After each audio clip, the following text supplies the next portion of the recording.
예, 일부에서 김종인 전 비대위원장, 국민의힘 비대위원장과 얘기 나눴습니다만 여야의 대선 시계는 정말 빨리 돌아가고 있습니다. 특히 민주당에서는 예비 경선 때와는 사뭇 다르게 후보들 사이에 날선 공방이 오가고 있죠.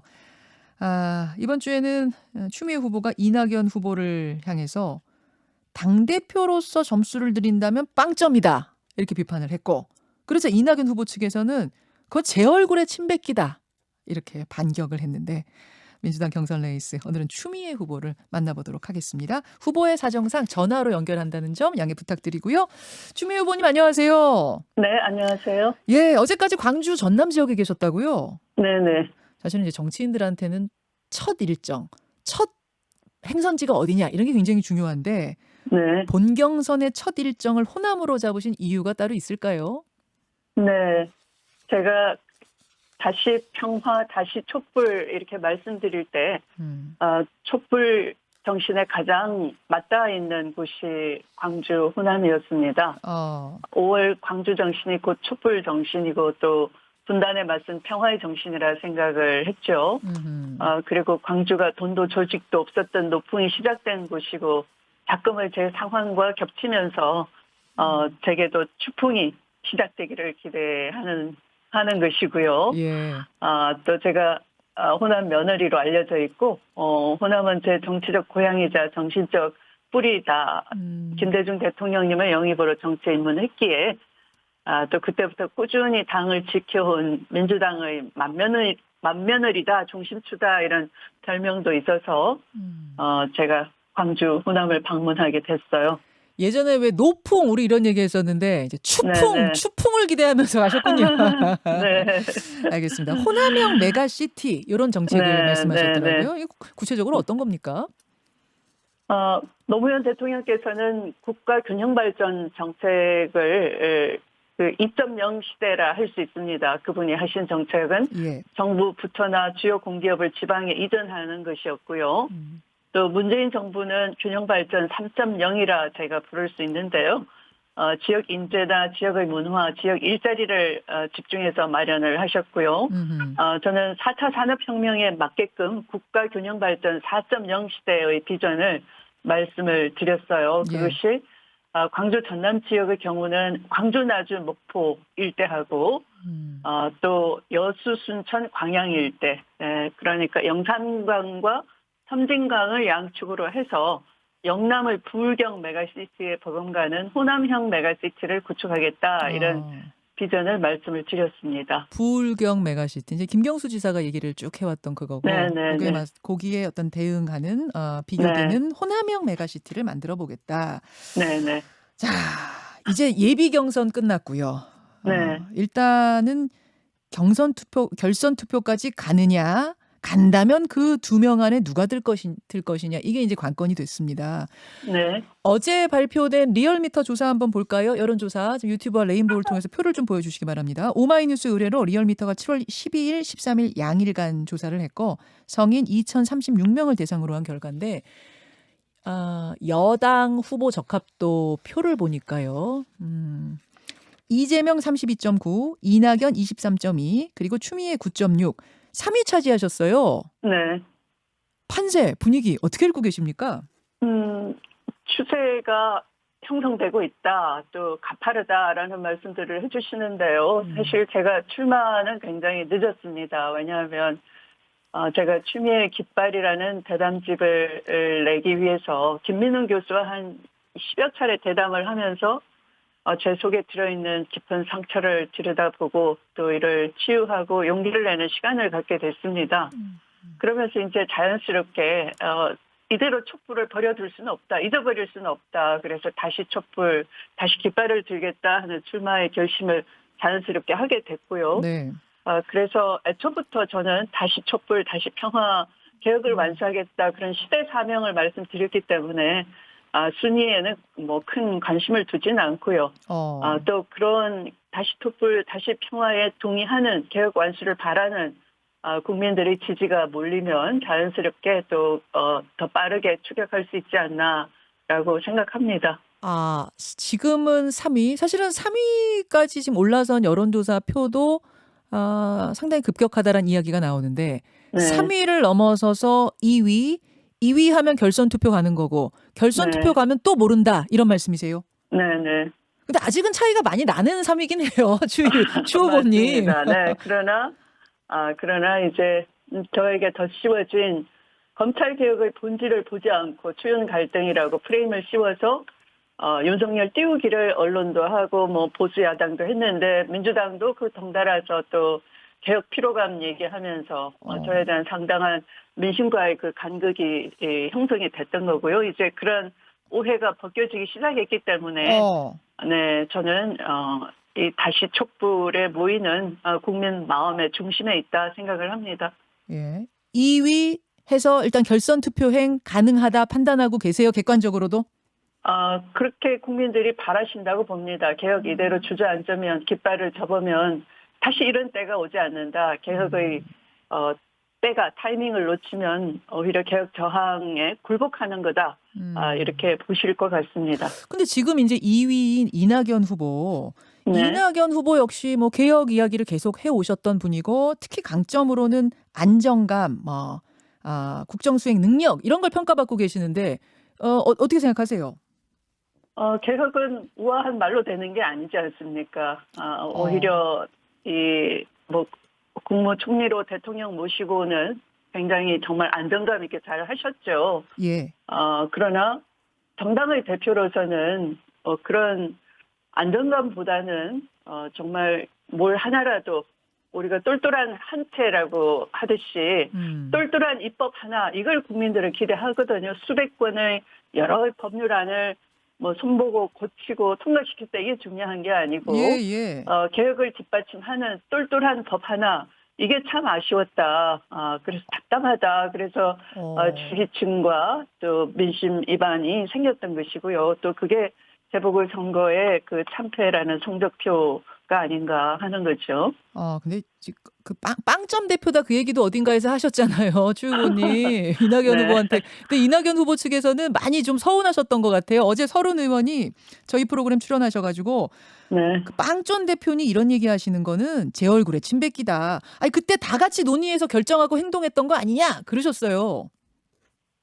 TV 토론에서 있었던 일을 뭐 TV 토론으로 딱 끝나면 좋은데 다른 의원님들이 나서서 후보는 사라지시고 측근 의원들이 이제 다른 후보를 뭐 인신 공격성 공격을 하고 이러면 참 그건 지양해야 될 것 같아요. 오히려 그것이 제 얼굴에 침뱉기 아닌가. 이 경선판을 아름답게 하지 못하는 게 아닌가 하고요. 잠깐만요. 네. 지금 그 말씀은 네. 이재명 후보하고 이재명 후보가 이제 그 예비 경선 당시 했던 그 발언을 가지고 이낙연 캠프의 어떤 그 관계자분께서 뭐 얘기했던 거 그래가지고 지금 두 분 사이에 조금 뭐 공방이 있잖아요. 그 부분 지적하신 거예요? 아니 지금 그 다른 의원님들이 제가 서른 이제 의원 후보 말씀. 상대로 얘기를 하면 제가 그 경선 과정 TV 토론에서 수백 건의 법률안을 통과시키고 열심히 했다라고 하시는 데 대해서 똘똘한 법 하나가 개혁 입법 하나가 통과가 안 됐지 않느냐를 지적했는데 뭐 거기에 대해서 서른 의원님이 다시 그 말씀을 하셨다면 장외에서 그런 측근 의원들이 후보들을 향해서 그런 인신 공격성을 뭐 침을 뱉는다 이런 걸 하는 건 답변해야 될 책임진 후보는 사라지시고 다른 분들이 대리 발언을 하는 건 정말 경선판을 태몰이하는 것에 불과한 거죠. 그래서 너무 예민하게 반응하는 이유가 따로 있나 하는 것이고요. 뭐 지금 말씀하신 그 부분도 다 포함이 되겠죠. 저뿐만 아니라 뭐 다른 대항 후보들끼리 측근을 내세워서 하는 건 바람직하지 않다. 할 말씀 있으면 당신이 직접 하시면 되죠. 저처럼 제가 하듯이. 네. 알겠습니다. 제가 그 사실 이 부분 이재명 지사 얘기를 잠깐 한 이유는 뭐냐면은 명추연대 요 얘기가 있었잖아요. 예비 경선 당시에. 이재명, 추미애 두 후보가 되는 서로 이렇게 좀 어떤 공격이 들어올 때 방어해주고 뭐 이런 게 있더라.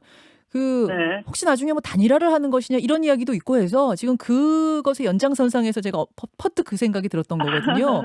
혹시 본경선에서 그렇지 않고요. 저는 개혁 경쟁을 하고 싶은 사람이고요. 음.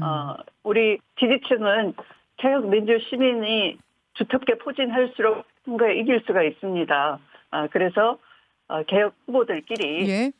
개혁을 뭐 반대하거나 개혁을 겁내는 후보가 아니라 개혁 후보끼리 추미애표 개혁과 한번 맞짱을 떠보자 하는 것이 제가 드리는 말씀이고요.